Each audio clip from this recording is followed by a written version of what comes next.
नमस्कार, आप देख रहे हैं एसपीएन 9 न्यूज़ और मैं हूं आपके साथ मनीष कुमार सैनी। महाराष्ट्र के उप मुख्यमंत्री अजीत पवार ने एकनाथ शिंदे के हल्के में नहीं लिया जाना चाहिए वाले बयान पर टिप्पणी की है। उन्होंने कहा है कि यह अभी भी स्पष्ट नहीं है कि एकनाथ शिंदे ने यह चेतावनी किसके लिए दी थी।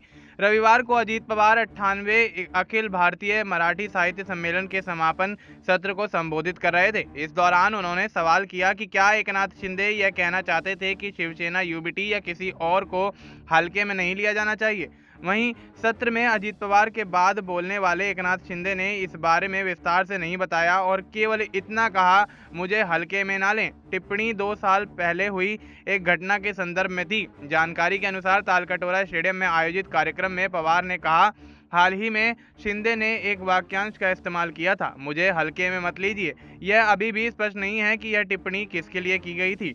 उन्होंने कहा कि यह अभी भी स्पष्ट नहीं है कि मशाल को हल्के में नहीं लिया जाना चाहिए या किसी और को शिंदे को हल्के में नहीं लिया जाना चाहिए। आपको बता दें कि मशाल उद्धव ठाकरे के नेतृत्व वाली शिवसेना का चुनाव चिन्ह है।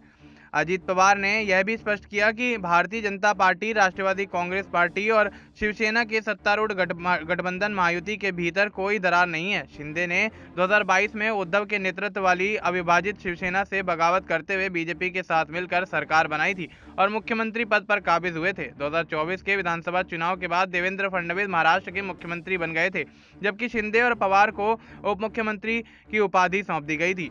इस कार्यक्रम में शिंदे ने कहा कि महाराष्ट्र के मुख्यमंत्री के रूप में उनके कार्यकाल के दौरान केंद्र सरकार ने मराठी को शास्त्रीय भाषा का दर्जा दिया था। शिंदे ने शिवसेना यूबीटी पर कटाक्ष किया और कहा कि पार्टी उनके रकांपा एसपी प्रमुख शरद पवार के हाथों महादजी शिंदे पुरस्कार प्राप्त करने से नाराज थी। उन्होंने सम्मेलन के उद्घाटन के दौरान शरद पवार और प्रधानमंत्री नरेंद्र मोदी के बीच तीखे तालमेल का भी जिक्र किया।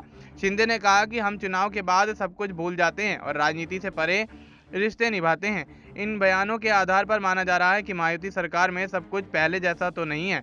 आगे देखना दिलचस्प होगा कि सहयोगी दलों के बीच तालमेल कैसे बनता है और क्या आने वाले दिनों में कोई बड़ा राजनीतिक बदलाव देखने को मिलेगा, क्योंकि लगातार देखा जा रहा है महाराष्ट्र के अंदर एकनाथ शिंदे और देवेंद्र फडणवीस के बीच सियासी अनबन का दौर निरंतर जारी है और ऐसे में निकाय चुनाव सर पर है। अब देखना यही होगा कि निकाय चुनाव में क्या मायावती गठबंधन एक साथ चुनाव लड़ेगा या सभी दल अलग अलग चुनाव लड़ते हुए नजर आएंगे। फिलहाल आपको इस मुद्दे पर क्या कुछ लगता है, आप अपनी राय हमें कमेंट करके बता सकते हैं।